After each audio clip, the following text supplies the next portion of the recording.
done that to me a couple times. And then we got a very famous coach who's probably coached more people than anybody in the world these last 2 years. Let's bring out our athlete. Let me tell you a couple things about him. He's won the 5,000 and 10,000 double now 4 times. 2012 Olympics, he won 5 and 10. 2013 World Championships in Moscow. 2015 World Championships in Beijing, 5 and 10. And in 2016, Rio, 5 and 10. He also won the 5,000 meters in Daegu in 2011. So you know who it is. He's run 26:46. He's run equivalent to 3:45 in the mile. 12:53 in the 5K. If you want to do some comparisons today on a watch, if you have one. It's running fast. You got a chance. Let's bring out Mo Farah.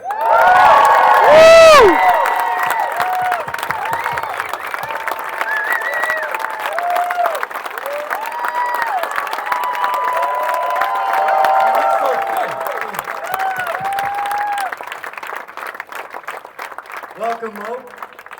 I see you wearing the Apple Watch Nike Plus. Oh, here we go. Yeah. Anything you like particularly well on that?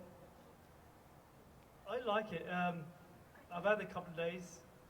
And the most amazing thing is putting your credit card on there and having all the apps and just... Spend a lot of money. How about running with Nike? Yeah. Connect. All right, you're back from the Olympics. I trust you had some downtime. Oh, yeah. Because they're all anxious to go on this 15-miler that Stefan was talking about. More Mom. There you go. All right, so set up this year. World Championships, London, your hometown. What's it looking like? At the minute, as I said, I had some downtime, had time to enjoy with my family. Been in China, Shanghai. It's just been amazing, really. They're just like taking a step back from, from the circuit, and I've really enjoyed just being around family and friends, and it's been brilliant. So had time to reflect everything, and still want to continue the track. As I said, my aim is to do the 2017 World Championship in London. It won't be quite the same as London 2012, but hopefully it will be as exciting, and I definitely want to give it one more shot on the track there, see what I could do, the 5 and 10, and then slowly kind of creep up towards the marathon. Yeah. So you've run one marathon, 2:08 in London a couple of years back? Oh yeah, that was hard though, that was hard. I don't know if anyone's run a marathon. Have you guys run a marathon? Oh yeah. And if you had to compare track to marathon, it's different, isn't it? For me, I find it really hard, and it was different. It was different. It was like one of these where you had to learn about. It was just different pain. It was just different. So I just feel like when I go to the marathon, I do have to learn about it. And as I said, even Mo hurts when he runs. Oh yeah, more. And it's not like just more. Like you can take your pain, it hits you, and you're like, yeah, get over it quick. Like when you hit the 1 lap to go, 2 laps to go to the track, when you get lactic, you know it. But in the marathon, it's just, you get it slowly, and it just creeps. And it's just like, it was just different. Right. So we'll stick to the track here, real quick here. All right, so another double at the Olympic Games, World Champions coming up here. Give us, you're in the middle of the year, training hard. How many miles you covering a week? Normally I'm covering average about 120, it's just slightly less. Over the years, I didn't suddenly just go up to 120, it's just been sort of slowly getting up to 120, and last 5-6 years I've been at 120 miles week in, week out. But not all year round, like right now. I've taken a break, I've taken 2 weeks off, completely off, and then I've taken 1 day off there, 1 day there, 1 day here. Alberto doesn't know about it, but yeah. And then coming up to it, I'm like, I need it. It was just one of these things where, when you got 4 kids and everything, there's lots of going on, it's harder. And as I said to myself, it's like, I'm going to take my time this year, because what I want to do last thing is when you take a break and you come back, rush. You never want to rush because you get injured. That's how you get injuries. So my aim is just slowly build up my training and get up to 120 miles, hopefully in the next two months or so. But for now, I just start off first week was maybe even 40, and then you go 45, 50. It just continue up, and then in that between, I try and do a couple of sessions. Yes, 2 days ago, Alberto got doing some sessions here actually on the grass. We did some 200s and a little bit on turf, and then a little bit hills. That's Alberto's favorite session. And then going back to it, we'll do like a little session tomorrow, like intervals.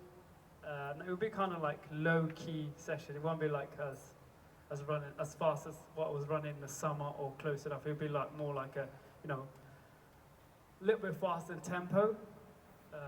But yeah, do that, and then just Gradual take a build-up. gradual build up. No, I want to talk to, I read out your times, 3:28 and 1500, which is 3:45. You went 26:40 something. But what's, in all the gold medals you've won, I think you're at 9 now in major competitions. The one thing that, when I talk to people on the running track and field circuit, I think that you've mastered more than any athlete I've ever seen, is your ability to race people in the championship races. A lot of people can run fast during the year, but getting there at the championships and adapting to the race at hand, I think you've become an expert at that. How did that all become? Yeah, it has taken me a long time to learn that. Not many people know that, but I was always good as a junior. I won junior medals. I went to the World Juniors. I won, become second European under 23, and then my first senior major championship was in 2006, and I won the gold. And then before that, World Championship in 2007, I was number 6 in Osaka. I was like about half a second behind the medal, and I was right there to the one lap to go, and then as a lap to go, 300 meters to go, the guys just went off, and I just couldn't respond. And I remember being disappointed, and then come back in Beijing. I got knocked out in the semi-final, the Olympics. I didn't even make the final. I was like, oh. And then over the time, I was like, what do I need to do? You question yourself. It's like, what am I doing? What do I need to do? How do I beat these guys? And that's when I had the chance to train with the Kenyans, the guys living with them, and try and learn from what they do. And you know, as an athlete, you want to learn how do you beat these guys? What they do? What different they do? What do I need to do? You have to question yourself, and that's what I did. And then from that point, I knew in my career, my coach got me to a certain level, was there, and I had to make a change. And I remember sort of talking to Alberto Salazar and saying, Alberto, look, would you coach me? He's like, no, come back another year. It's a true fact. It's a true fact. Tells everybody no always the first time. no. Trying to test you. It was different. And then come back again, asked him, and he's like, yeah, okay, come over a couple of weeks. And I come over to Portland a couple of weeks, liked the facilities, amazing as a coach, and I think at the time was Galen, everyone got on well, and that's when I moved to the other side of the world. And without Alberto, I don't think I would have achieved what I have to achieve, and obviously having Nike behind me and having everyone, you know, in terms of the facility, everything here, taking advantage, I don't think I would have achieved what I have achieved. And one thing is like, you know, is you have to be, you know, just have to do what you can do at that moment, because a chance ain't going to come around again. And for me, at that point, in myself, I felt like I need to change something. As long as I'm willing to change that, and I know myself, I changed it, I could live with it if it didn't work. But that's what I had to take. Well, listen, Mo, we are proud to have you as one of our athletes. I know when I walk through the hallways here, people are always asking me about you. Again, they see you running on campus with both the Bowerman groups out here, the Oregon Project. You mentioned Coach Salazar, who's done a great job.